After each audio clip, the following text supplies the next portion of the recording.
Welcome to the channel. I noticed over the last two oil changes that the oil level does drop a little bit. This is the full mark and I've seen it drop to about just a little bit.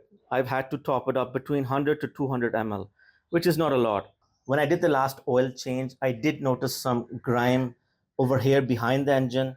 I wasn't able to actually see properly due to my position. So this time I'm going to position myself more towards this side and check what's going on. To get to the leak, I had to lie down over here. I removed this plastic covering. I used the jack stand with the floor jack as backup. Okay, there was hardly any space, so I had to take a picture from the top. This is the leak. You can clearly see oil and how it's making a mess everywhere. This is the joint between the engine timing cover and engine block, which is sealed using liquid gasket maker.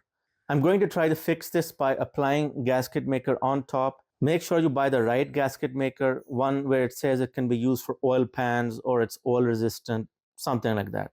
Okay, I managed to figure out how to get the stand in place. So I've cleaned it up as best as I could. This is where it was leaking from. I applied silicone gasket along this seam, probably overkill, but I don't want to come back to this.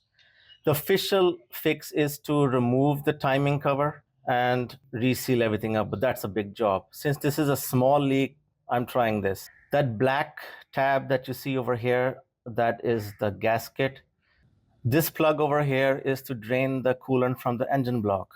I've cleaned up this area and the surrounding area as best as I could so that in future I can see if there's a leak coming from somewhere else. I'm pretty sure it's only isolated to this one point. I honestly didn't think this would work. I'm super happy this has.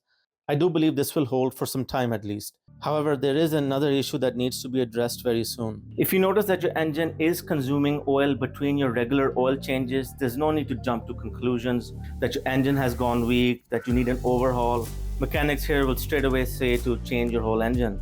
So you should first check for leaks. The first thing you should check is the PCV valve. On this engine, it's located over here. You see the oil residue all over? That is a big problem. The PCV valve could be blocked or the seal around it has gone bad. The pressure inside the engine, the crankcase pressure, needs to be relieved through this PCV. If it is blocked, that most likely will cause engine oil consumption. It could force oil past the piston rings or even blow out seals. So did this cause the leak that I fixed? I don't know. But as soon as I get the parts in, I will be replacing this. Video will be released on it. Thanks for watching.